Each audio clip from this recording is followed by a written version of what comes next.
శివుడి ఆజ్ఞ లేకుండా చీమైనా కొట్టదు అని ఎందుకంటారో తెలుసా?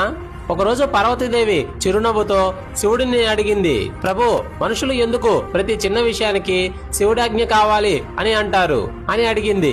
అప్పుడు శివుడు ప్రశాంతంగా అన్నాడు, దేవి, ఈ జగత్తులో జరిగే ప్రతి కదలిక వెనుక ఒక సమయం, ఒక కారణం, ఒక దైవ సంకల్పం ఉంటుంది అని అన్నాడు. అలా చెప్పి పక్కనే నడుస్తున్న ఒక చిన్న చీమను ఉదాహరణగా చూపించాడు.